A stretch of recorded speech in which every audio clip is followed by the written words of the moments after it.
The views expressed on this program are not those of IntellectualRadio.com, its subsidiaries, or sponsors.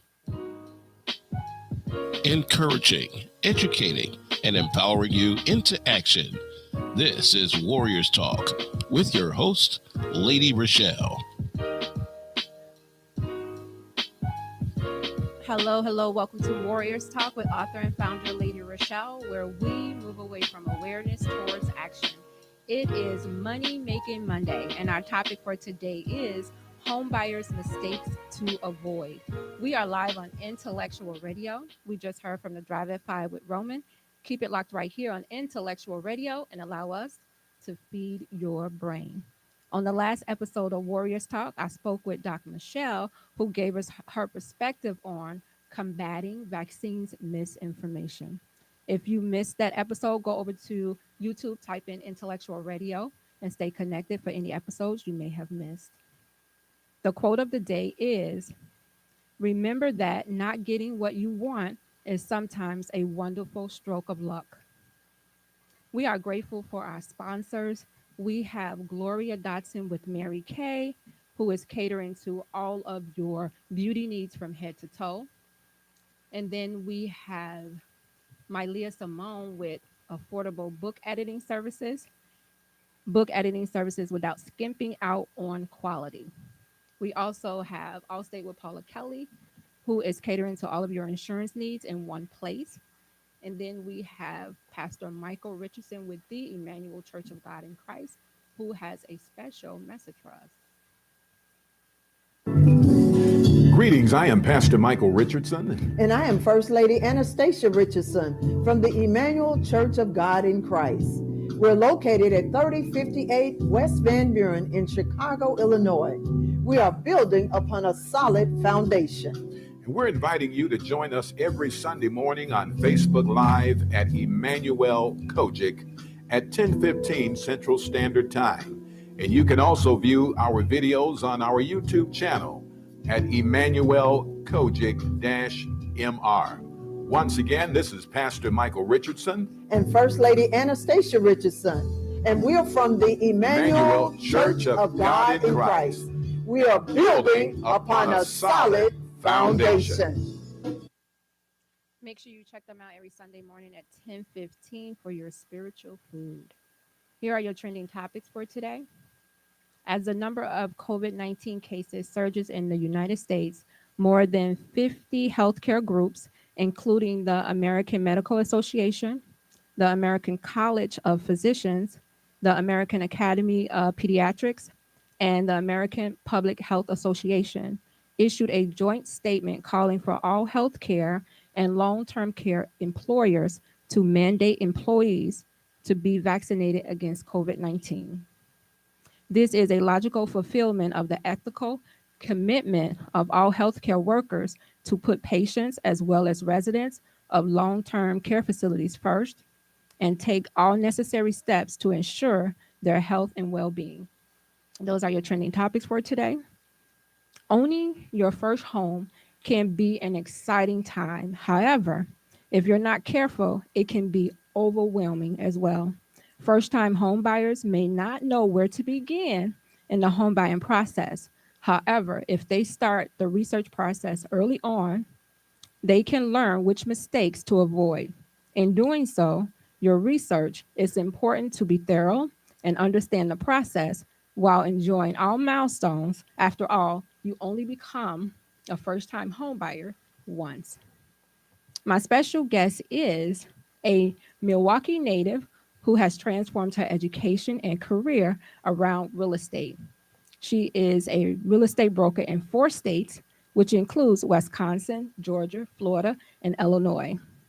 She is a real estate instructor, a real estate investor, coach, mentor, trainer, keynote speaker, author, and a new real estate developer, and much, much more. Help me welcome, back to Warriors Talk, Tamairo Moutry. Welcome, Tamairo. Hello. It is so great to be back again, as always. And you know that I'll be here for you and everybody else who needs this education. Because what I can say is not enough of this goes around. And there's so much misinformation that goes on out there about the home buying process. And I try to do things on Tuesdays that are trivia Tuesdays to talk to people about real estate and giving them questions for them to kind of ponder and think about, because a lot of people, they just don't know. A lot of people are being told that they need a 720 credit score with 20% down. That's not at all true. There are many, many different things that people don't know about this process. And today we're going to be talking about a lot of the don'ts.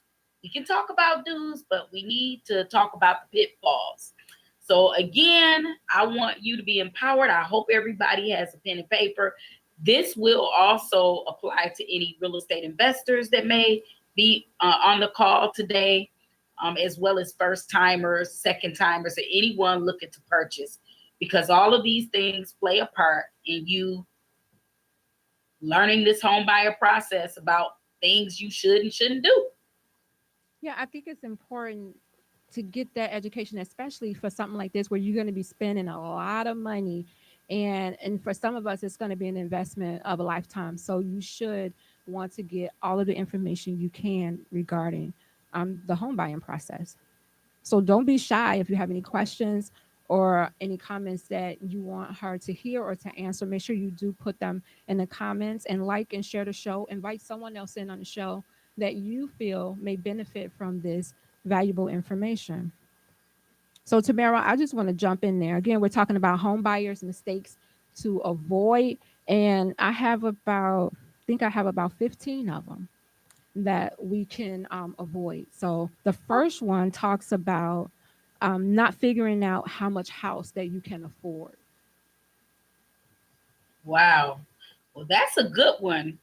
A lot of people, well, here's the old adage that people don't even think about when you say it, and I never did really think about this either, but you don't know what you don't know. And I know that sounds funny, but you don't know what you don't know. So a lot of people think that the process gets started by you just looking at homes and saying, okay, I want to go and view this home. But you can't know how much you can afford by not actually going and getting pre-approved or even seeing if you're eligible to even get a loan. And you need to be making sure that you follow whatever protocol that your lender is requiring you to do. And at first, I used to always say the first step to trying to buy a home is for you to go to a lender. But perhaps you might not know which lender to go to be able to do this. So the first step would actually be, if you're working with a real estate professional, maybe they have a preferred lender that they use, but you have a debt ratio that the lender looks at to make sure that you can afford this home. And of course, only you know what your bills are. So it's very important that you make sure you don't bite off more than you can chew. I mean, yes, you're paying rent, but when you become a homeowner, there's a lot more things that come into play.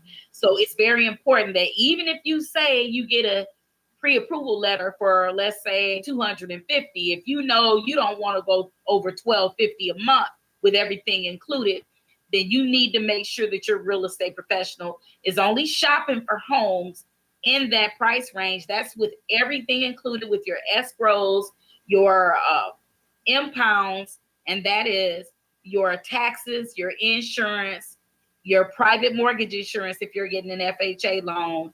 And with that being said, again, you need to make sure that this is something that you will be able to afford. You cannot shoot in the dark, okay? You need to make sure you know what you can actually afford when you get out there.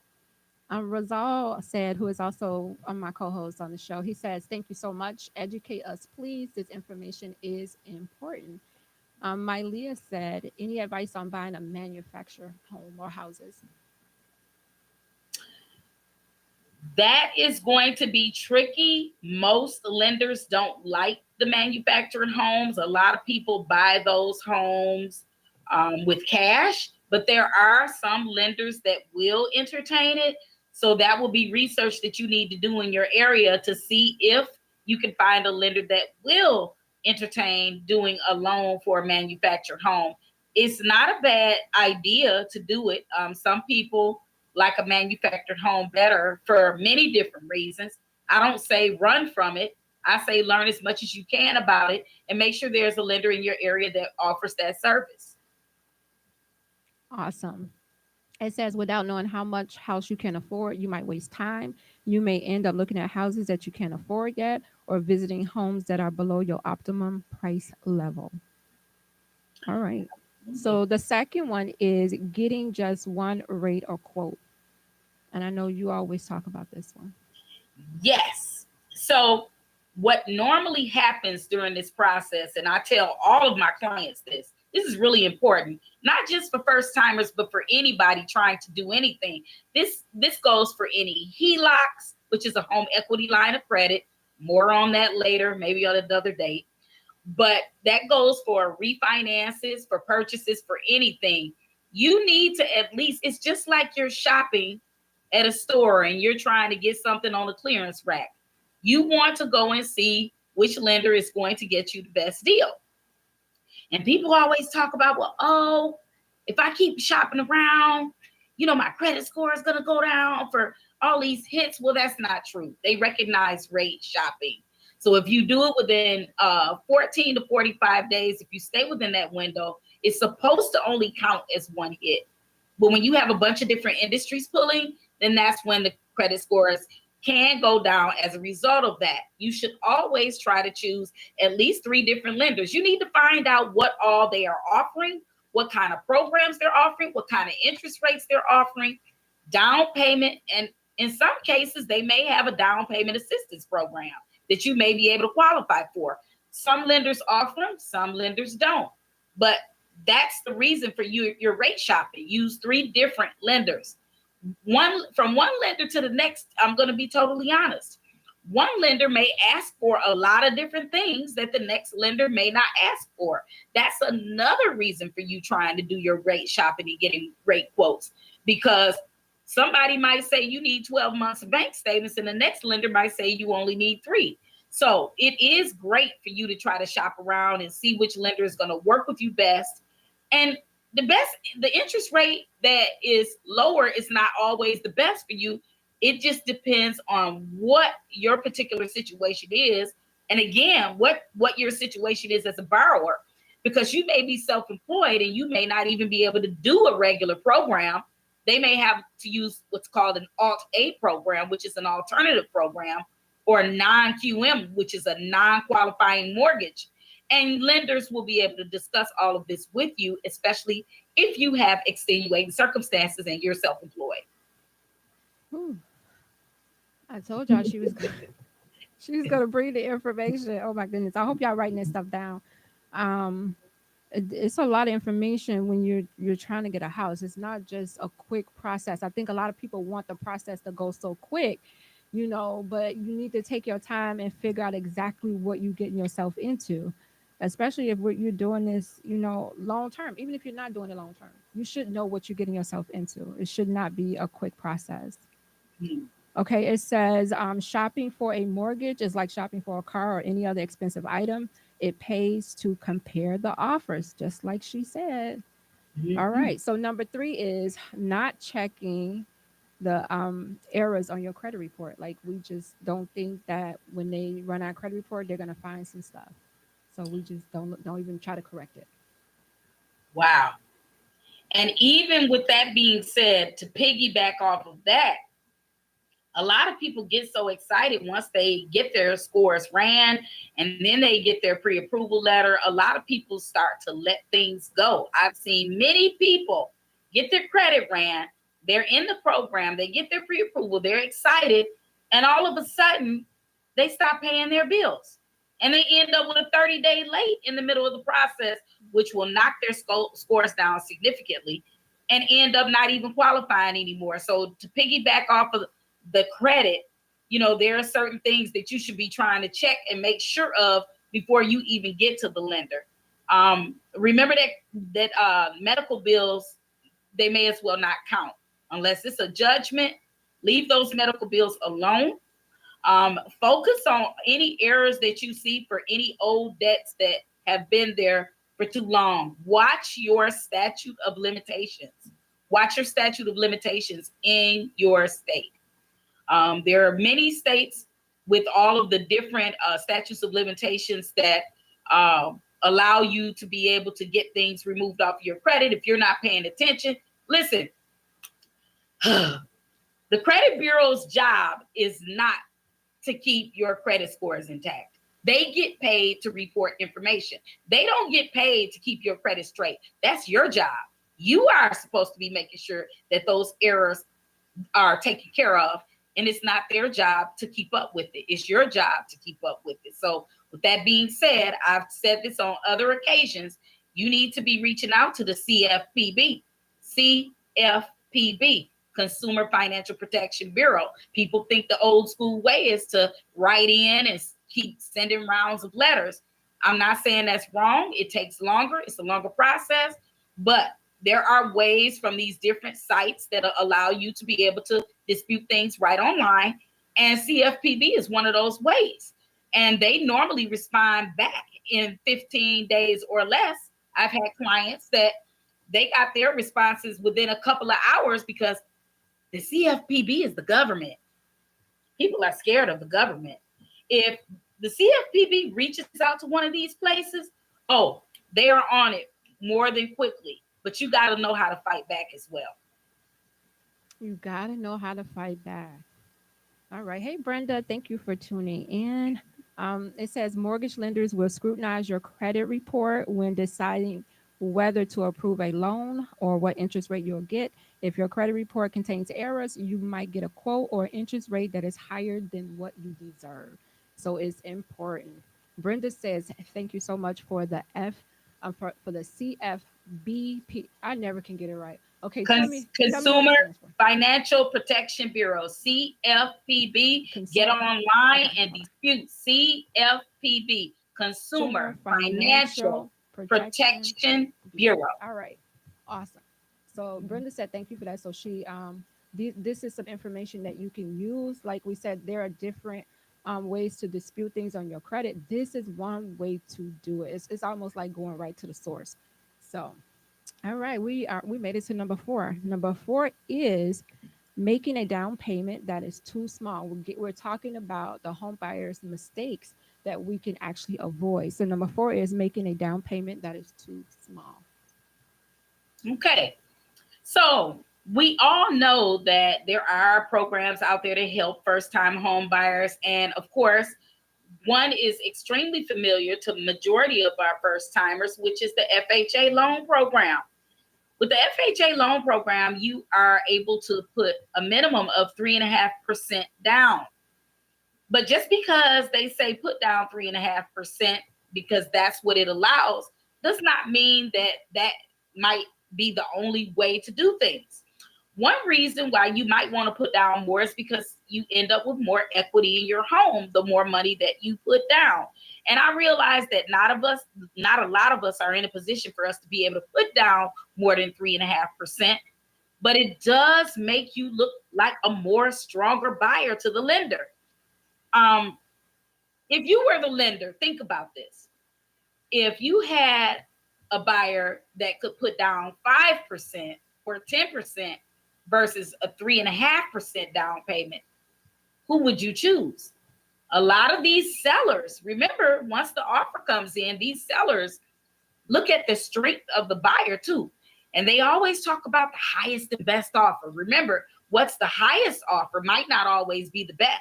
You could be an FHA buyer, but maybe you have 10% to put down. And maybe your offer stands out because you have a quicker closing than maybe a conventional buyer that could only put down 5%. And the FHA buyer puts down 10%. So there's a reason why you might want to put down more to be looked upon as a more stable and stronger buyer, to have more equity in your home, and to also help your payment be less. Sometimes it doesn't make that big of a difference, and you will have to gauge and look, and you can talk to your lender about giving you the numbers. And if the numbers don't make much difference and you're able to put down 3.5 versus 5, and it totally works for you, and it's still in your error. You have a margin of error, and there's an area where you say, hey, this is a number that I'm willing to work with, and if I have to put down 5%, it better be worth me putting down 5%. So that's where I'm at, is making sure that you know if it's going to make a big enough difference or not. With that being said, it's a competitive market out here, especially right now. As soon as the houses go on the market, they are gone, even though, and I feel like the prices have shot up, but it's not stopping people from buying. Because I'm telling you, as soon as it goes on the market, it's so competitive, it's gone. So communicate with the person that you're working with, so that all of the things that you should be looking for when you're presenting an offer. Like she said, some people want to say, oh, let's put the most money out there and see if they're going to take it. Well, you may have sellers out there that's not only looking at the money when it comes to who they're selling the house to. So don't just think that because you put the highest bid out there that they're going to always go with that. And I think that's why people do that. They like, let's offer this, because they think people are money hungry and they'll go for it. But, everybody is not strategic in that way. They may be looking for something different from the actual buyer. So be a strategic buyer. Mm-hmm. Okay, hold on. I want to make sure I put this information up here, because some people may be just tuning in and did not get the information. Tamairo gave us the information about the CFPB, which is the Consumer Financial Protection Bureau. And I gave you the website for you to go on. And this is if you have any issues or errors on your credit report, you can get in contact with them. So I would encourage you to use that, especially if you're trying to get on the path to home ownership. All right, so that was number 4. So number 5 is not looking for the first-time home buyers programs. A lot of times we don't. A lot of times we don't even know that, they're out there or that we even qualify. And that's true. One of the problems that I see mostly with everybody is that they don't do enough research. And don't get me wrong, I know that us as real estate professionals, we should be able to try to help you as much as possible. But you've got to empower yourself. Just like we used to say, let your fingers do the walking with the yellow and white pages. Let your fingers do the walking with getting online and start searching for these programs in your area, in your state, for the programs that you could possibly fit into. And the only reason why I'm not going to blurt out a bunch of them, only because I'm not sure who my listeners are, but you need to be empowered yourself. Find out what the first-time homebuyer programs are. Find out what they're offering.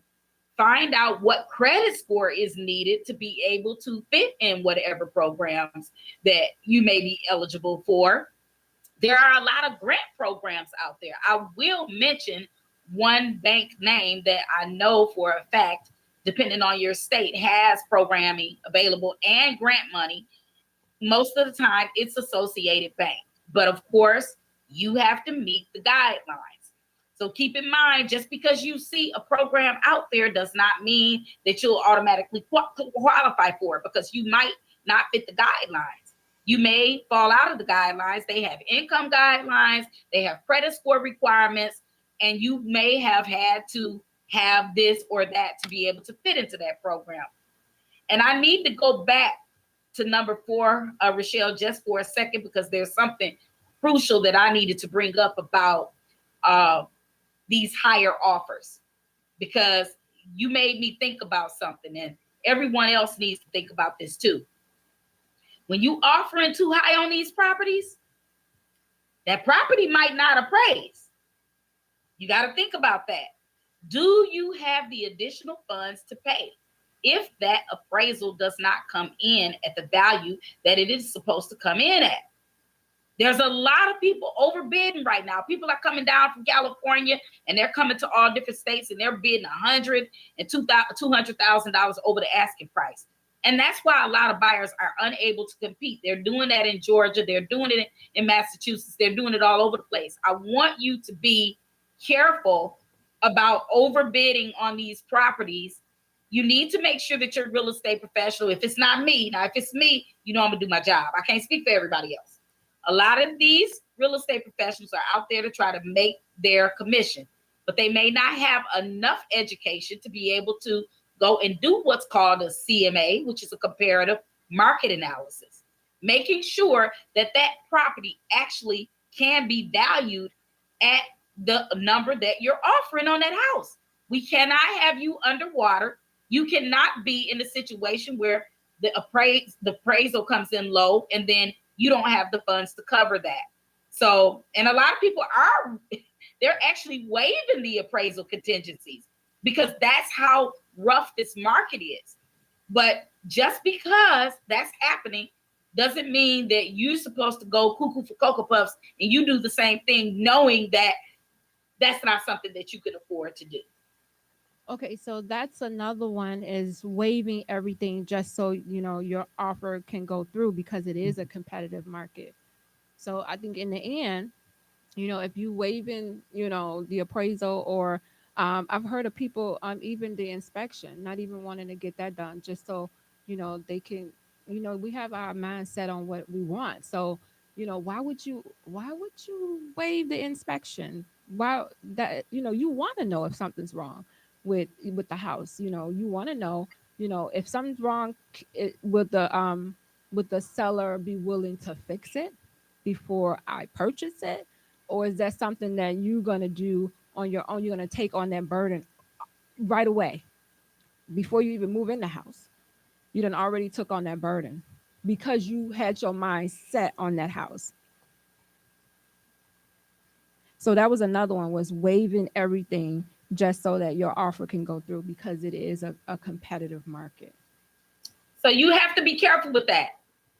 One reason you need to be careful with that is because now here's what I've seen. I've seen more savvier buyers that might have a boyfriend or a cousin, a brother, a dad that may have contracting experience, general contracting experience, that could fix things for you if things go wrong. But everyone does not have that luxury. And you also don't need that to be a pitfall for you, for a home being a money pit, to have problems with this home that you didn't see from not getting an inspection done. So if you are limited on funds, that probably wouldn't be the best route. And the other thing is, they have inspections done on some of these properties already. Does that mean that because an inspection was already done, that you shouldn't get your own? Sometimes you can look at what was done, but that inspection wasn't for you. That person wasn't working for you, and you need to be cognizant of that. So you need to go get your own independent inspection, because that inspection may point out other issues and problems that other inspector didn't even see. And then you can compare the two, and you can make a decision as to whether you want to move forward with that home or not, or if you want to negotiate. Listen, the home inspection is for a negotiation tool. It can be used in a number of different ways. That inspection can be used for you to reduce the purchase price, and it can also be used for you to have this seller to make repairs by you choosing the big ticket items on that report to have them take care of. Remember that every property is going to have a laundry list of things wrong. You cannot think that you're going to go buy a home and that nothing's going to be wrong. The inspector's job is to go in there to tell you everything that is a cause for concern. And it might be minor, but his job is still to write it up. You have to be savvy enough, and you have to be understanding enough of what things on that report is going to be big ticket items for you to be able to make sure that you know the dollar amounts that it's going to cost for you if you take on that burden, or if you're going to ask that seller to fix it. Ooh, all right. MyLeah had a question. Hey, Shanera. Hey, Walter. And Lisa said, great evening. MyLeah had a question. She says, is it better to invest in a fixer-upper as a first-time home buyer?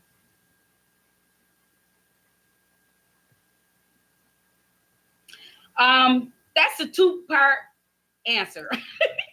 Like I said, most people, I will say no, only because if this is a home that you're trying to live in, there could be some pitfalls that you don't see, and you may not be ready for that, especially with some people needing to really just get right in, especially if they're leaving a rental situation and they need something to be more move-in ready. There are programs out there, though. I do want to let you know there's programs out there for first timers if they can qualify. Remember, you have to qualify. There's a program called FHA 203K. Write that down, ReShell. FHA 203K. And one of the reasons I know about all these programs is because I do have a mortgage background. I am qualified to speak on this. A lot of people talk about how real estate brokers and realtors and all of that shouldn't be dwelling over on that side and stay in your lane. I am in my lane because I had a mortgage company before, and this is why I can talk to you about this. That FHA 203K program can get you a fixer-upper home. You have to qualify for it. They have a little bit different criteria that they want you to meet, but you can buy a fixer-upper. Make sure that you have your hand on some good contractors. They have to be approved through that program. And yes, I'm not going to say that that might not be the best way to do things, but for people who are not savvy about doing renovations, it takes a lot longer. It can be a headache. I've seen it. So if you don't want any headaches, or if you have a lot of time where you can wait to do that, then that's up to you. Me personally, my personal opinion, first time buyer, if you're not savvy, if you're not a contractor, if you don't know any contractors, this could be a potential pitfall for you for getting in on that side and do it. So I gave you some pros and cons why you should or shouldn't. You can end up with a lot of equity with a fixer-upper. You can end up with a brand spanking new home if you do the FHA 203K program. So I don't want to discount it and I don't want to discourage you, but if you know that you don't want to have a problem dealing with contractors and things taking longer than they should and contractors that might not be the right contractors, then you better get something that's a little bit more move-in ready. That's my story and I'm sticking with it. All right. And so we're on number 6. And number 6 says, it talks about ignoring the VA, the USDA, and the FHA loan programs.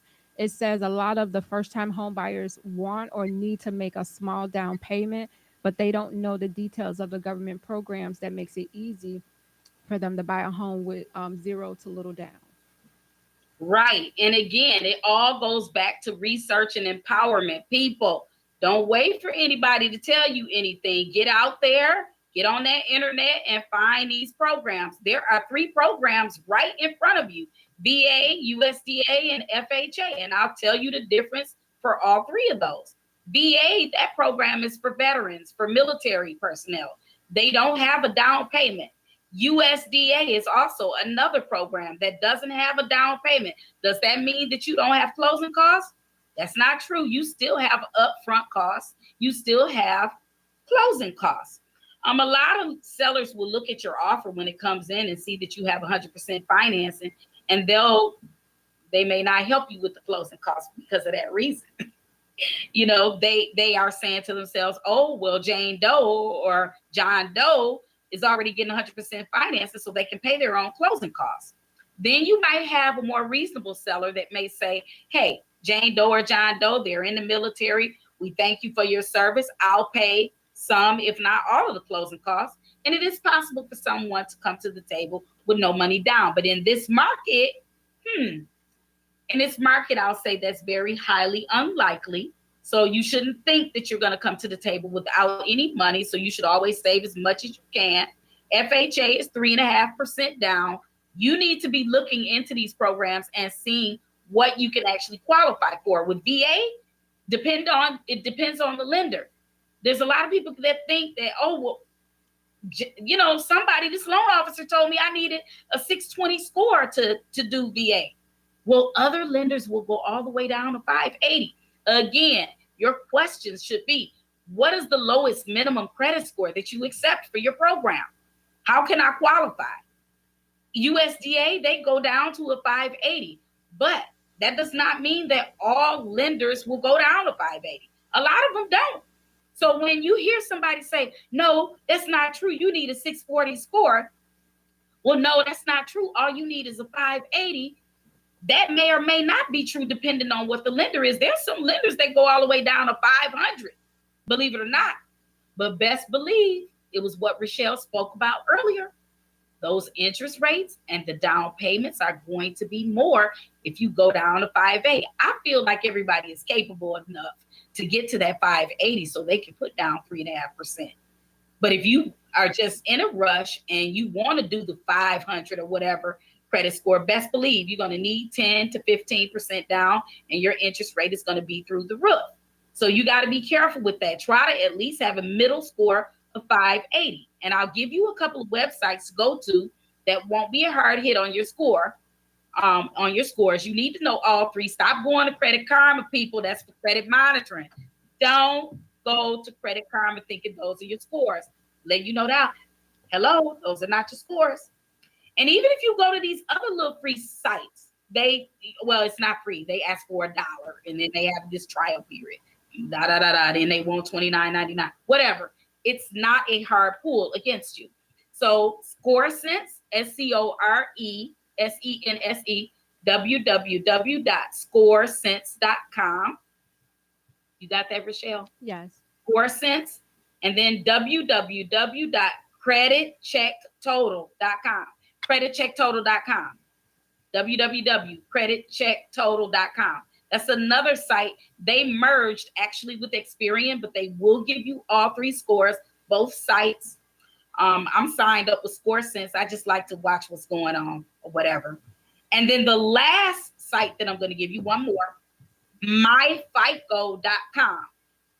Now, out of all three sites I just gave you, MyFICO is the most expensive, but the caveat to this is MyFICO is the place that still won't give you a hard pull, but they actually give you the scores that the lenders will pull. Let me repeat that. They will give you the scores that your lender will pull. It's a mortgage credit report and mortgage credit scores that they will give you.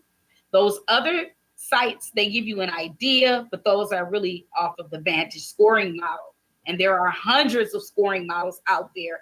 And that's why people say, they get mad when, they go to Credit Karma and they say that they have a 707, and when the lender pull, it's a 507. Well, because it's not accurate. It's great for credit monitoring, showing you when things are opening up, or seeing if you've been a victim of identity theft, or seeing if you've had any lates and things like that. So please don't think Credit Karma are your scores, or some of these little $1 sites. It's just a guide, but the lender or myfico.com. MyFICO, myfico.com. That's the website that will give you the most accurate information. All right. You can't say that y'all are not getting no valuable information right here. Thank you so much, Brenda, for putting that in there. I appreciate it. Hey, Cadillac, glad you can join us.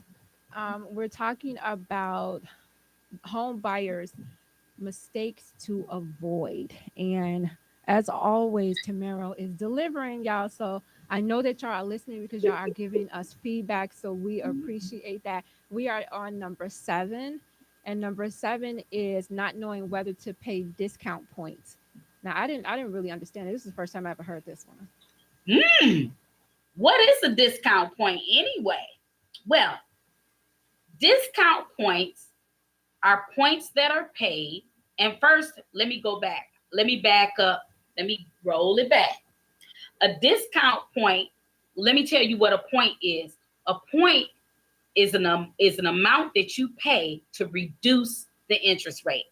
Sometimes the lenders will do this for a client if their debt ratio is too high for a certain property, and maybe the loan amount is too much and the debt ratio is too high.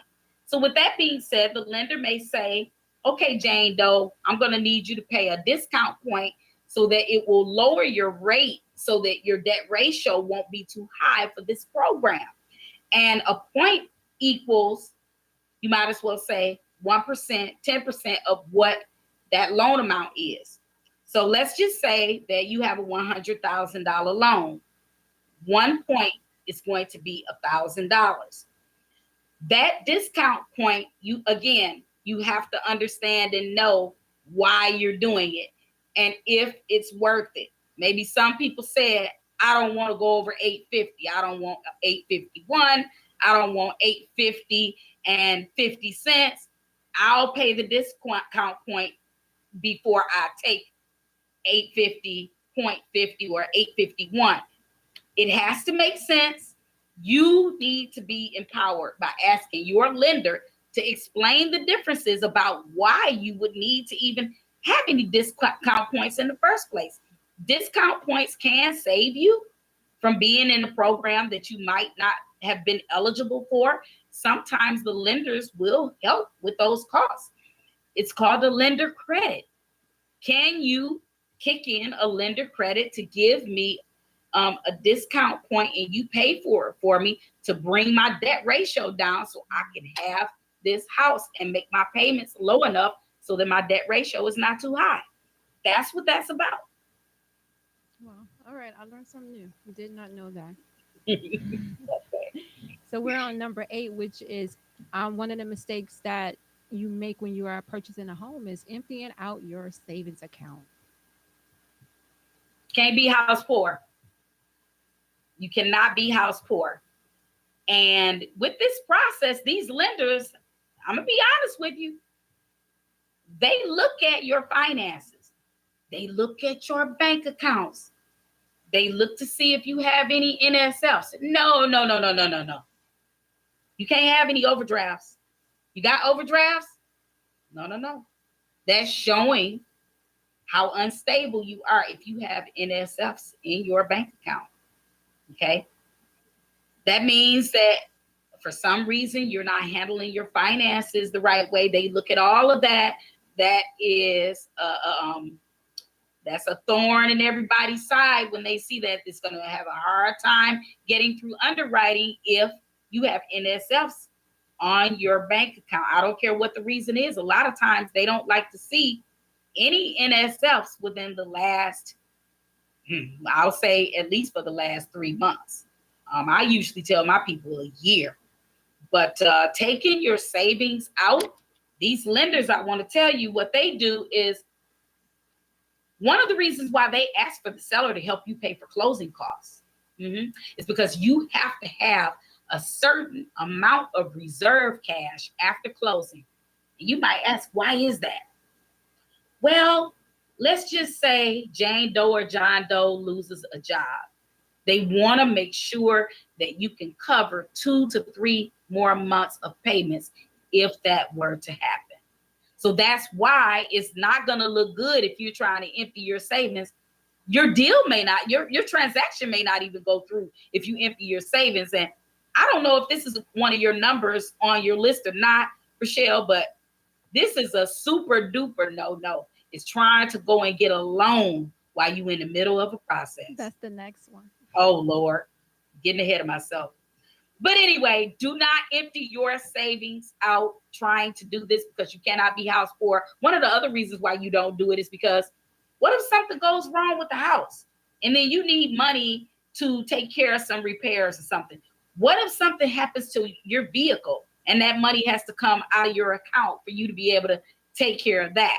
So we got to make sure that we have enough cushion and enough savings before you do this, because you do have upfront costs. Don't forget your earnest money, your inspection money, your appraisal money, your homeowner's insurance money. Those are all costs that you have upfront in addition to down payment and closing costs. Remember this, no seller is obligated to pay your closing costs. Again, they are not obligated to pay your closing costs. Those are your costs as a buyer. And the seller, if they don't want to, they don't have to pay for your costs. Is it customary and is it normal? It's normal, but in this market, It really has not been. A lot of these sellers have folded their arms. They're not making repairs to the property. They're also not helping as much with closing costs. So that's another reason why you need to be saving up as much money as you can when you get ready to do this. Is it worth it? Yes, because you can't build equity from being a renter. But you got to make sure that you're not house poor and when something happens and now you in foreclosure because you emptied out your savings. Let me repeat that. You cannot build equity by being a renter. All right. Let's get that ingrained in our head. All right. So number 9 is, and you was hitting on this, applying for credit before the final sale. Oh Lord, I got a story for y'all. I'm sorry, but I just went through this with the borrower, and this loan had 9 lives. I tell you, first it was dead. It came back alive. It was dead again. It came back alive again. It was dead again. What? These people were dead set on getting an $8,000 loan when they had been told otherwise to not do it. Keep in mind that not only do they pull your credit in the beginning of this transaction, but they also pull your credit at the end of the transaction. And the purpose and the meaning and the reason behind them pulling your credit, again, is to make sure that you didn't make any stupid moves, like going and trying to buy furniture and getting things on credit prior to you closing, because those things jack up your debt ratio and may knock you out of the program. You cannot go getting a loan or having your credit pulled and trying to get furniture for the house or trying to get anything for the house or trying to get somebody else to do something for you or co-signing for anybody. Having your credit ran in the middle of this process is really a bad idea, because guess what? They will come back and ask, what are you doing? They had to go back and ask, what were my clients doing? She had actually gotten the loan, and we thought the deal was dead. The only thing that saved that deal is because she had not actually physically gotten the money yet. If she had gotten that money, then her deal would have never gone through. So there was some backpedaling that needed to be done with that company that they were getting the personal loan with to make sure that that loan would end up going through. And they had to pull the file out of underwriting, pull it back out, put it back until we got where it showed that they did not get that loan. They ask you, they have a little form that they ask you, what was this inquiry for? Did you get the loan? They will pull. They also do follow-ups on your employment. Don't think you're going to be able to quit a job and think you're going to be able to close on a house. If you're trying to quit your job, people, please don't do it in the middle of the process. Wait until after you buy the house. I wouldn't suggest it, but don't quit your job. That's no. Bad thing to do. You won't get your loan. I've seen people who have the rug has been pulled from under them right at the closing table. You cannot quit your job. Do not quit your job. All right. We made it to number 10. I'm excited. So number 10 is shopping for a house before the mortgage. So you already out there looking at these houses, not even knowing what you approve for. Boo-hoo. You shooting in the dark. You don't know if you can even get a loan yet. You know, you can't go to the store with no money. You can only window shop. So guess what? Look online. Don't start reaching out to these real estate professionals trying to go look at a house, because most of them are not going to move a muscle. Listen, we don't get paid to show houses. Okay? You understand that? We do not get paid to show houses. We get paid when we sell a house. You need to be ready. You don't even know what you can afford yet. So that's why the first step is pre-approval. So many people do it backwards, keep looking for a house, and then they get mad at the real estate professional. Let me tell you another reason. People also don't understand that a lot of real estate professionals do this for safety reasons and safety concerns. There are a number of people that are out there targeting real estate professionals to have them show homes to them, and they really have no intent on buying a home. And we have to be careful. I'm one of the fortunate ones that my husband comes to me for my showings. If I have any open houses, he's sitting outside, he's watching. But a lot of our real estate professionals don't have that same luxury. We have to be careful with who we are dealing with, and we need to actually know that you a bona fide buyer. Okay, put yourself in the seller's position. Would you somebody walking through your house and you didn't know whether they could buy your house or not? What's the purpose? We don't want any loosey lookers or looky-loos. Do your due diligence ahead of time and make sure that your lender has pre-approved you for the amount. You don't know what it is until you do that step. This is a step-by-step process. Don't give your real estate professional a hard time dealing with you because you won't follow their directions. That's a no-no too.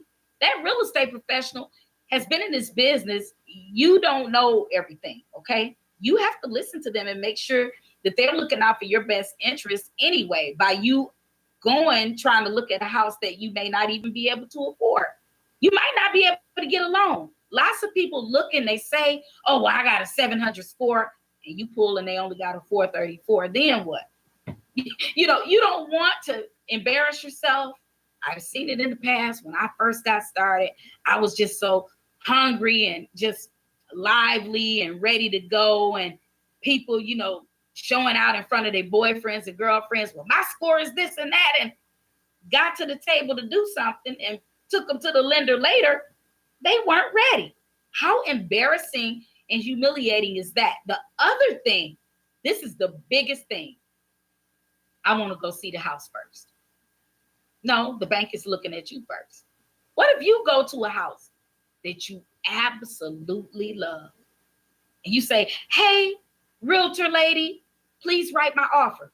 How is she going to write the offer without your pre-approval letter? By the time you go to a lender, by the time you wait for this lender to get your pre-approval letter together, now guess what? You come back and boom, the house is gone. Why would you do that to yourself? Why would you not? Stay ready, be ready, get ready, stay ready. Never go out there without having your pre-approval letter to know what your buying power is, because that's what it's for, to let us know how high you can go. And just because a letter might say $250,000 does not mean that you have to use that whole $250,000. You have to look at all the rest of your bills that are not on your credit report, because that's really what the lenders are looking at. They're looking at what's on your credit report. You know your finances better than anybody else's. And if you know you can't go over $1,250 with everything included, taxes and PITI, principal, interest, taxes, and insurance, and the PMI, that's all in one payment. If you can't go over that, don't be trying to shop higher than you can, because you could end up in foreclosure because of that. So it's never a good idea for you to be trying to look at houses without getting a pre-approval, without getting your mortgage set up first. There's a new program called the Fast Track program. Fast Track program is when the lender takes everything from you and puts you through underwriting. And now you have what's called a fast track approval. That means that you'll be able to close quicker than anybody. You could close in 30 days or less instead of the normal 45-day process. The only thing will be left to do is for you to hand in an appraisal and do your inspection. Those are the only things that would be needed. And once those things are done, you could close because the file has already gone through the underwriting process. So that's a very good tool. Every lender is not doing it. I know I work with some lenders that are doing it, but it's called the Fast Track program. And it actually could be the difference between you and another buyer and you beating them out because you have a fast track approval and they don't. So these are things that you need to keep in the back of your mind and be ready for so that you can compete in this very, very competitive market out here. Awesome. Thank you so much, Tamairo, for, again, your experience and your your words of wisdom. I hope that you guys were taking notes. I will post the information as far as the website that you can go to for your credit report. I will leave you guys with these words of wisdom, and this is right from Tamairo's mouth. You cannot build equity by renting. So thank you so much. Join me next Monday at 6 p.m. right here on Intellectual Radio. As always, this is author and founder Lady ReShell with Warriors Talk, and we are changing lives one warrior at a time. Thank you for listening to this week's edition of Warriors Talk with Lady ReShell. To find out more about Warriors Talk, follow at Warriors Talk, the number 1, on all social media outlets.